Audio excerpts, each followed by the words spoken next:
আসসালামু আলাইকুম। সুপ্রিয় শিক্ষার্থী বন্ধুরা, কেমন আছো সকলে? আশা করি সবাই ভালো আছো, আমিও ভালো আছি। আমন্ত্রণ জানাচ্ছি আজকের দশম শ্রেণীর জীববিদ্যা বিষয়ের ক্লাসে। সুপ্রিয় শিক্ষার্থীবৃন্দ, তোমরা ইতিমধ্যে অবগত আছো যে তোমাদের জীববিদ্যা বিষয়ে 13 অধ্যায়, যার নাম জীবের পরিবেশ, এটা নিয়ে আলোচনা চলছে। তো গত ক্লাসে আমরা খাদ্য শৃঙ্খল, খাদ্য জাল, এটা নিয়ে আমরা আলোচনা করেছিলাম। গত ক্লাসে আমরা খাদ্যজাল, খাদ্য শিকল বা খাদ্য শৃঙ্খল, যেটা পুকুরের বাস্তুতন্ত্র, একটা বাস্তুতন্ত্র কি জিনিস, তার কি কি উপাদান, এগুলো সম্বন্ধে আলোচনা করেছি। আজকে আমরা তার পরবর্তী বিষয়ে একটু আলোচনা করব। এটা হচ্ছে তোমার পাঠ্যপুস্তক হলো 288 পৃষ্ঠায়, বইয়ের 288 পৃষ্ঠায় যে বিষয়গুলো আমরা এখানে আজকে আলোচনা করব। শুরুতেই এসো আমরা দেখে নিই কি কি বিষয় আজকে তোমাদের সাথে আমি আলোচনা করব। আজকের পাঠের আলোচ্য বিষয়বস্তু জীবের পরিবেশ 13 অধ্যায় থেকে 1 নম্বর বাস্তুতন্ত্রের পুষ্টি প্রবাহ, 2 বাস্তুতন্ত্রের শক্তি প্রবাহ, 3 ট্রফিক লেভেলের মধ্যে শক্তির সম্পর্ক, 4 শক্তি পিরামিডের ধারণা এবং 5 খাদ্য শিকল সীমিত রাখতে শক্তি পিরামিডের প্রভাব। সুপ্রিয় শিক্ষার্থী বন্ধুরা, আমরা 5টি বিষয় আজকে তোমাদের সাথে আমি আলোচনা করব। তো শুরুতেই এসো 1 নম্বর বিষয়, বাস্তুতন্ত্রে পুষ্টি প্রবাহ। গত ক্লাসে বাস্তুতন্ত্র আমরা শিখেছি, জেনেছি, তোমরা বাসায় পড়েছো আশা করছি। কি শিখেছো? একটা পরিবেশে জীবের অর্থাৎ উদ্ভিদ ও প্রাণীর মধ্যে যে একটা পারস্পরিক সম্পর্ক কিসের মাধ্যমে ঘটে? পুষ্টি এবং শক্তির মাধ্যমে, বিভিন্ন বস্তু আদান প্রদানের মাধ্যমে, পুষ্টি ও শক্তি প্রবাহের মাধ্যমে, আদান প্রদানের মাধ্যমে জীবের, উদ্ভিদ ও প্রাণীর তথা প্রত্যেকটা জীবের মধ্যে একটা কি গড়ে ওঠে? পারস্পরিক সম্পর্ক, যেটাকে বলা হয় একত্রে বাস্তুতন্ত্র। এখন বাস্তুতন্ত্রের সংজ্ঞায় আমরা পুষ্টি এবং শক্তি প্রবাহিত হয়, প্রবাহিত একে অপরের মধ্যে হয়, হওয়ার ফলে একটা পারস্পরিক সম্পর্ক গড়ে ওঠে। তাহলে শক্তি কিভাবে প্রবাহিত হয়, পুষ্টি কিভাবে প্রবাহিত হয়, সেটা আলাদা আলাদাভাবে আজকে জানব। শুরুতেই এসো বাস্তুতন্ত্রের পুষ্টি প্রবাহ। পুষ্টি প্রবাহ কিভাবে ঘটে? বাস্তুতন্ত্রে আমরা একটা লিঙ্ক পড়েছিলাম, সংযোগ, যেখানে বাস্তুতন্ত্রের উপাদানগুলো, জড় উপাদান, জীব উপাদান এবং ভৌত উপাদানগুলোর মধ্যে যে একটা পারস্পরিক সম্পর্ক, একটা মধ্যে একটা পারস্পরিক সম্পর্ক ছিল। কি কি আদান প্রদানের মাধ্যমে? বিভিন্ন খাদ্য, মানে খাদকগুলো, উৎপাদক, খাদক, বিয়োজক যেখানে আছে, উৎপাদকগুলোকে খাদক খায়, খাদকগুলো আবার বিভিন্ন স্তরে একটা আরেকটাকে খায়। খাওয়ার ফলে তাদের মধ্যে কি যায়? একে অপরে, যেমন গরু ছাগল তৃণভোজী প্রাণী, তারা তৃণ লতা এসব ঘাস পাতা যদি খায়, তাদের মধ্যে ঘাস পাতার যে পুষ্টিটা, শক্তিটা তাদের দেহে চলে যায়। তাহলে এই যে পুষ্টি প্রবাহ, এটার মানে বাস্তুতন্ত্রে একটা প্রাণী বা উদ্ভিদ একে অপরের কাছ থেকে যা নেয় বা দেয়, কি দেয়? পুষ্টি। পুষ্টি দেয়, আরেকজন গ্রহণ করে, এভাবে আদান প্রদান ঘটে। তাহলে এখানে তোমাদের বইতে বলা আছে পুষ্টি প্রবাহে তোমার তৃণভোজী প্রাণী, এরা সালোক সংশ্লেষণ প্রক্রিয়া খাদ্য প্রস্তুত করে, গাছপালা, সেগুলোর থেকে সেই গাছপালার খাদ্যগুলো প্রাণী গ্রহণ করে। খাদ্যের মধ্যে যে পুষ্টি থাকে সেগুলো আবার প্রাণী, এখানে পুষ্টির কথা বলা হচ্ছে, বি কেয়ারফুল। পুষ্টি, শক্তিটা পরে, দুটো কিন্তু আলাদা। আগে পুষ্টি, খাদ্যগুলো গ্রহণ করার ফলে প্রাণীর দেহে পুষ্টিগুলো যায়, আবার সেই প্রাণীকে, যেই মাংসাশী প্রাণী ভক্ষণ করে তাদের দেহে ওই পুষ্টিটা চলে যায়, আবার ওই মাংসাশী প্রাণীকে যে সর্বোচ্চ স্তরের খাদ্য খায় তাদের দেহেও ওই পুষ্টিটা চলে যায়। আচ্ছা, এভাবেই একটা পুষ্টিদ্রব্যের চক্রাকার প্রবাহিত হয়। আবার পরে ওই যখন উদ্ভিদ ও প্রাণীটা মারা যায়, কিসের মাধ্যমে? বিয়োজকের মাধ্যমে মাটিতে কি হয়? মিশে যায়। গত ক্লাসে বলেছিলাম। তাহলে ওই বিয়োজকের দেহেও পুষ্টিটা চলে যায়, আবার ওই বিয়োজকটা মাটির মাধ্যমে তৃণভোজী প্রাণীতে ওই পুষ্টিটা প্রেরণ করে, আবার উদ্ভিদ খাদ্যের তৈরি করে, সেই খাদ্যের মধ্যে আবার পুষ্টি যায়, ওই খাদ্যটা আবার প্রাণী গ্রহণ করে, ওই পুষ্টিটা আবার প্রাণীতে চলে যায়। তাহলে এই চক্রাকার পুষ্টি প্রবাহকে বলা হয় পুষ্টি দ্রব্য প্রবাহ। এখানে নিচে একটা প্রবাহ দেওয়া আছে, আগে শক্তিটা পড়ি, দুটো মিলিয়েই একটা প্রবাহ। এরপর নেক্সটে আসো শক্তির প্রবাহ। সেম জিনিস, শক্তির প্রবাহ। পুষ্টিদ্রব্য প্রবাহিত হয়, সেই সাথে আমরা যে প্রাণীরা উদ্ভিদ থেকে ফলমূল শাকসবজি গ্রহণ করি, খাদ্য, ওই খাদ্যের মধ্যে কি থাকে? রাসায়নিক শক্তি ক্লাস 6-7 বইতে পড়েছিলে বিজ্ঞানে, মনে করে দেখো। রাসায়নিক শক্তি খাদ্যদ্রব্যে থাকে, যেটা আমাদের প্রাণীদের দেহে সঞ্চিত শক্তি রূপে জমা থাকে, রাসায়নিক শক্তি। তাহলে এই রাসায়নিক শক্তিটাও পুষ্টির মতোই, একজন আরেকজনকে ভক্ষণ করে, ফলে ওই শক্তিটাও পুষ্টির সাথে আরেকজনের দেহে চলে যায়। এটাই হচ্ছে এখানকার কথা, শক্তি প্রবাহের এটাই কথা। এখন আসো চিত্রের মধ্যে, এটা কিন্তু আঁকা শিখতে হবে। চিত্রে কি বলেছিলাম, চিহ্নিতকরণ নামগুলো ভালো করে লিখতে হবে এবং নিচে কি করতে হবে, চিত্রের নাম দেখো, হেডলাইন্স কি আছে, পুষ্টিদ্রব্য বইতেও আছে, এটা দেখো পরের পৃষ্ঠায়, পুষ্টিদ্রব্য প্রবাহ এবং শক্তি প্রবাহের সংক্ষিপ্ত চিত্র। পুষ্টিদ্রব্য প্রবাহ এবং শক্তি প্রবাহের সংক্ষিপ্ত চিত্র, মানে পুষ্টি আর শক্তি একই জিনিস।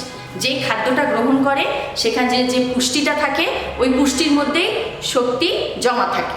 একইভাবে দেখো যে উৎপাদক সূর্য, এটা কিন্তু একটা সূর্য, সূর্য থেকে কি, সূর্যের আলো থেকে শক্তি গ্রহণ করে উদ্ভিদ প্রাণী উৎপাদকরা কি সালোক সংশ্লেষণ প্রক্রিয়া ঘটিয়ে খাদ্য প্রস্তুত করে।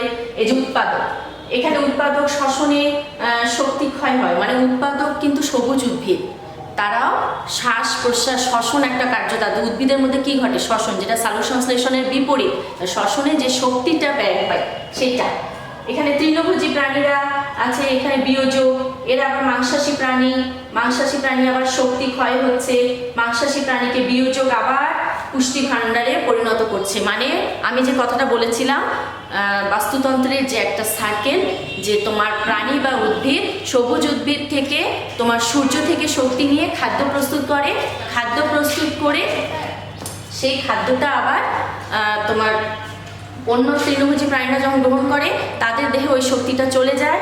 তারপর ওই তৃণভোজী প্রাণীকে মাংসাশী প্রাণী ভক্ষণ করে, সেই মাংসাশী প্রাণীতে পুষ্টি আর শক্তি চলে যায়, তারা মারা যায়, তাদেরকে আবার বিয়োজক মাটিতে মিশিয়ে দেয়, মাটিতে মিশিয়ে দিয়ে আবার পুষ্টি ভাণ্ডার বলেছে, ওই মাটিতে আবার পুষ্টি ভাণ্ডার চলে আসে ওই প্রাণী বা উদ্ভিদ দেহ থেকে, যেটা আবার উদ্ভিদ তার শিকড়ের মাধ্যমে গ্রহণ করে আবার সালোক সংশ্লেষণ প্রক্রিয়ায় আবার খাদ্য প্রস্তুত করে।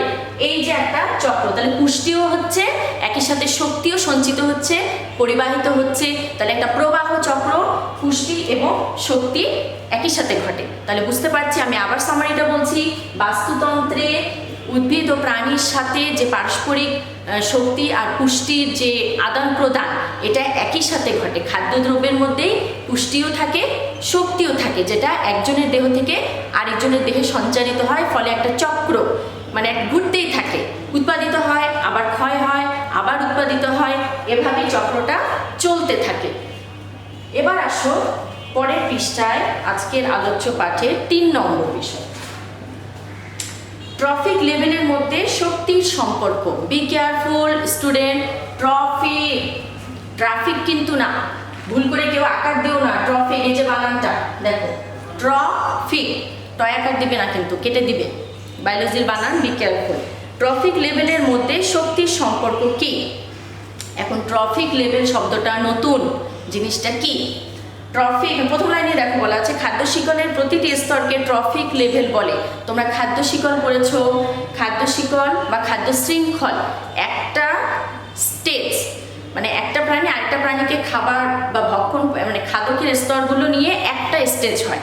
আর খাদ্য জাল একটা খাদ্য, একটা প্রাণী বা উদ্ভিদ একাধিক প্রাণী যখন খায় তখন সবগুলো মিলে একটা জাল হয়। আর খাদ্য শৃঙ্খল কি, খাদ্য শিকল কি, একটাই স্টেজ। তাহলে খাদ্য শিকলের প্রত্যেকটা স্তরকে বলা হয় ট্রফিক লেভেল। দ্যাট মিনস ঘাস, তৃণভোজী প্রাণী কাকে খাচ্ছে, ঘাসকে খাচ্ছে তৃণভোজী প্রাণী, তৃণভোজী প্রাণীকে তোমার কে খাচ্ছে, মাংসাশী প্রাণীকে সর্বোচ্চ স্তরের খাদ্যরা খাচ্ছে। তাই তৃণভোজী প্রাণী, উৎপাদক, মাংসাশী প্রাণী এক একটা কি ট্রফিক লেভেল। একটা খাদ্য শিকলের এক একটা প্রাণী কি হচ্ছে এক একটা ট্রফিক লেভেল। প্রথমেই সংজ্ঞাটা আছে, তাহলে ট্রফিক লেভেল বুঝতে পেরেছো, খাদ্য শৃঙ্খলের প্রতিটি তোমার স্তরকে বলা হয় ট্রফিক লেভেল। তাহলে উৎপাদক প্রথম স্তরের খাদক, দ্বিতীয় স্তরের খাদক, প্রত্যেকটা খাদকই এক একটি কি ট্রফিক লেভেল, খাদককে এক একটাকে বলা হচ্ছে ট্রফিক লেভেল। আমি তুমি একটা ট্রফিক লেভেল, আমরা কি তোমার উদ্ভিদের উপরে নির্ভরশীল, আমরা একটা ট্রফিক লেভেল, আমাদেরকে মাংসাশী প্রাণীরা খায়, তারা একটা ট্রফিক লেভেল। আচ্ছা, তাহলে ট্রফিক লেভেলে কথায় এসে একটা জিনিস এখানে শিখতে হবে, সেটা হচ্ছে নতুন একটি বিষয়। ট্রফিক লেভেল একটা নতুন শব্দ, এখানে নতুন একটি বিষয়। ট্রফিক লেভেলের মধ্যে শক্তির সম্পর্ক। ট্রফিক লেভেল তো বুঝলাম যে এক একটা খাদককে বলা হয় ট্রফিক লেভেল। এখন এক খাদক আরেক খাদককে ভক্ষণ করার ফলে, একটু আগে আমরা 1 আর 2 নম্বরে কি পড়লাম, যে পুষ্টি আর শক্তি প্রবাহিত হবে। কোন দুটি জিনিস? পুষ্টি এবং শক্তি। তো পুষ্টি তো প্রবাহিত হয়, কিন্তু শক্তির বেলায় একটা খাদক আরেকটা খাদককে ভক্ষণ করে যে শক্তিটা পাওয়ার কথা পুরোটা পায় না। আমি আবার বলছি, পুরোটা শক্তি পায় না। কিছু শক্তি তাপ শক্তি রূপে বায়ুমণ্ডলে উন্মুক্ত হয়। That is the rules. আমি আবার বলছি, একটি খাদক আরেকটি খাদককে ভক্ষণ করার ফলে পুষ্টি এবং শক্তি সংগ্রহ করে। তো এই পুষ্টি শক্তির মধ্যে যে শক্তিটা আছে, সেই শক্তিটা কিছু অংশ বা বেশিরভাগ অংশই বা সামান্য যতটুকু যার যেরকম, সেটা বায়ুমণ্ডলে তাপ শক্তি রূপে বেরিয়ে যায়, পুরো শক্তি ধারণ করতে পারে না। আমরা নিচের পিরামিড যখন করব তখন এটা আরও ক্লিয়ার হবে। তাহলে এখানে রুলসটাকে, এখানে লাস্টের লাইনটা দেখো, যে কোনো বাস্তুতন্ত্রের কোনো একটি ট্রফিক লেভেলে যতটুকু শক্তি থাকে তার প্রায় 10 ভাগ ঠিক উপরের ট্রফিক লেভেলে সঞ্চারিত হয়। মানে যত উপরে ওঠে, পিরামিডের ক্ষেত্রে আমরা এটা বলবো, যত উপরে ওঠে শক্তি তত কমতে থাকে। প্রথমে উৎপাদকে সবচেয়ে বেশি শক্তি থাকে। সূর্য থেকে সরাসরি সালোকসংশ্লেষণের মাধ্যমে খাদ্য প্রস্তুত করে সবুজ উদ্ভিদ, ওই খাদ্যতে অনেক শক্তি থাকে। আমরা মানুষ গ্রহণ করি, আমরা গ্রহণ করার ফলে শক্তিটার কিছু অংশ বেরিয়ে যায়। আবার আমাদেরকে যদি মাংসাশী প্রাণী ভক্ষণ করে, তার দেহে আরও কম যায়। মাংসাশী প্রাণীকে যদি ওই সর্বোচ্চ স্তরে খাদক ভক্ষণ করে, তার দেহে আরও কম যায়। এভাবে কমতে কমতে একসময় শক্তি শেষ হয়ে যায়। আবার বিয়োজক দিয়ে যখন মাটিতে আসে, উদ্ভিদে যায়, তখন আবার পরিপূর্ণ হয়, চক্রাকারে হয় যেহেতু। তাহলে আর বাকি 90 ভাগ, 10% খাদকে থাকে, আর 100%-এর মধ্যে 10% ট্রফিক লেভেল খাদকের মধ্যে যাবে, আর বাকি 90 ভাগ তাপ হিসেবে পরিবেশে বিমুক্ত হয় বা আংশিকভাবে অব্যবহৃত থেকে যায়। এই 10% আর 90% অবজেক্টিভের জন্য দাঁড়ায় রাখো, খুব আসে। 10 ভাগ ট্রফিক লেভেল বা খাদকে থাকে সঞ্চিত, আর বাকি 90 ভাগই পরিবেশে মুক্ত হয় প্রতিটা খাদকের ক্ষেত্রে। আমি এখানে পিরামিডে আমরা পড়ব। তাহলে ট্রফিক লেভেল কি করলাম? খাদ্য শৃঙ্খলে প্রত্যেকটা খাদককে বা স্তরকে ট্রফিক লেভেল বলে। আর এক একটা ট্রফিক লেভেলে যখন খাদ্যের পুষ্টিগুলো যায়, সেগুলো পুষ্টি বা শক্তি যায়, সেই শক্তি থেকে 10% সঞ্চিত থাকে খাদকের দেহে, আর বাকি 90 ভাগই পরিবেশে মুক্ত হয়। তাহলে ট্রফিক লেভেলের সাথে এটাই হচ্ছে শক্তির সম্পর্ক। এখানে ছোট প্রশ্ন আসতে পারে, শক্তি সম্পর্ক কি? যে শক্তি বিমুক্ত হয়, এটা লিখতে হবে, এটা একটা করবে। এবার 4 নম্বর আসো, শক্তি পিরামিডের ধারণা।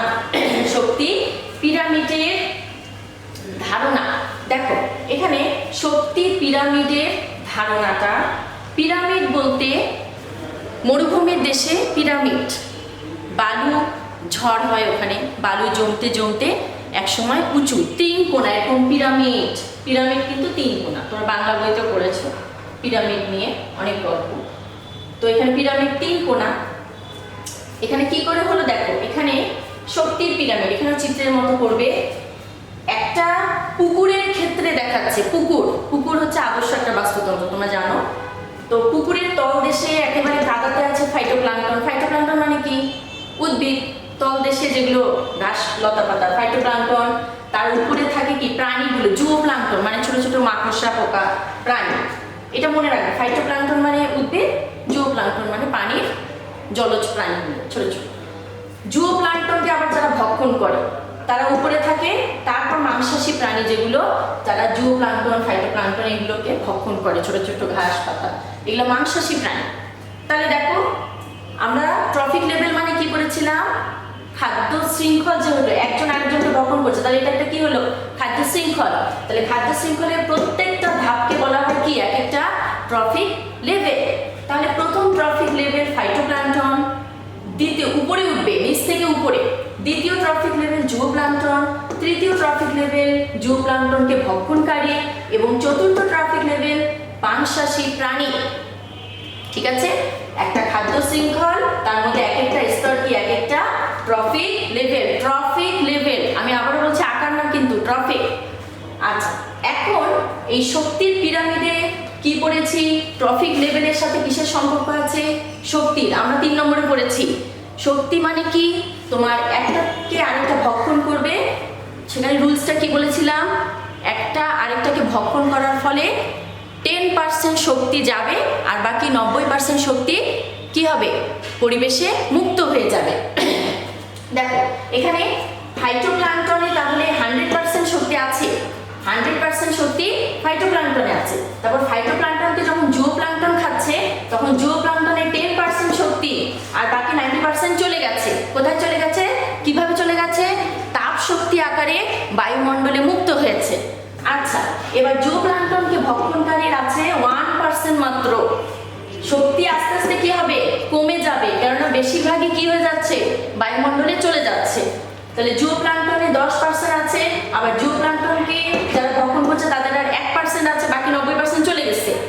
মাংসাশী প্রাণীর 0.1%।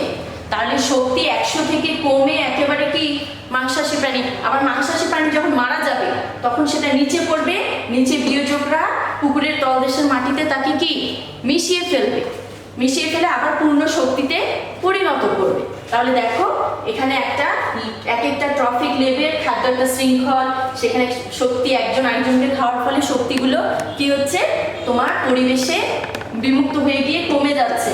এটা হচ্ছে সেই পরিমাণ। তাহলে এই শক্তির পিরামিড এটা কিন্তু ইম্পর্টেন্ট, একেবারে 3 স্টার দিবা, খুবই ইম্পর্টেন্ট। 4 নম্বর বিষয়টি হয়ে গেল। এবার 5 নম্বর বিষয়ে আসো, খাদ্য শৃঙ্খল সীমিত রাখতে শক্তি পিরামিডের প্রভাব কি। এই খাদ্য শৃঙ্খলটাকে সীমিত রাখতে শক্তি এখানে কি কাজ করলো, কি কাজ করলো বলো তো। এই যে একজন আরেকজনকে ভক্ষণ করার ফলে শক্তিগুলো কিন্তু কমে গেল না, সীমিত হয়ে গেছে। এখন যদি এখানে এসে স্টপ হয়ে যায় তাহলে শক্তি কিন্তু আর পরিবেশ পাবে না। ফলে পুরোটাই যখন কমপ্লিট হবে একেবারে ফাইটোপ্ল্যাঙ্কটন থেকে মাংসাশী পর্যন্ত, তখনই কিন্তু শক্তিগুলো বেরিয়ে যাবে, পরিবেশ শক্তিটা পাবে তার বাহ্যিক কাজের জন্য। তাহলে যাবো, এখানে এটাই হচ্ছে শক্তি পিরামিডের প্রভাব। এখানে শক্তি যদি না কমে, ঠিক আছে, তাহলে কিন্তু এখানে শক্তি একেবারে জমে থাকবে, তারাও ঠিকভাবে কাজ করতে পারবে না, যাবতীয় পরিবেশও ঠিকমতো শক্তি পাবে না। তো যাই হোক, এখানে একটা প্রশ্ন থেকে যায়, খাদ্য শৃঙ্খল সীমিত রাখতে শক্তি পিরামিডের প্রভাব বর্ণনা করো। এটাই আজকের বাড়ির কাজ, খাতায় লিখে নাও। খাতায় লিখে নিবে বাড়ির কাজ আজকের, খাদ্য শৃঙ্খল সীমিত রাখতে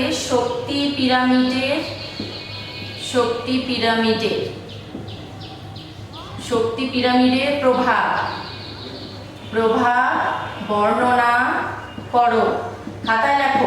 এই 5 নাম্বারটাই তোমাদের বাড়ির কাজ, খাদ্য শৃঙ্খল সীমিত রাখার জন্য শক্তির কি ভূমিকা সেটা খাতায় লিখে রাখবে হোমওয়ার্ক করে। তো সুপ্রিয় শিক্ষার্থীবৃন্দ, আজকে এই ছিল আমার পরিবেশনা আলোচনা। তোমরা এই 5টি বিষয়, বাস্তুতন্ত্রের শক্তি আর পুষ্টির মধ্যে কি সম্পর্ক, কি কাজ করে, কি প্রভাব, এগুলো নিয়ে বাসায় পড়াশোনা করবে। আগামী দিনে আমরা জৈব বৈচিত্র্য পড়ব। তো আজকে এ পর্যন্তই। সবাই ভালো থাকো, সুস্থ থাকো, ঘরে থাকো, নিরাপদে থাকো। আল্লাহ হাফেজ।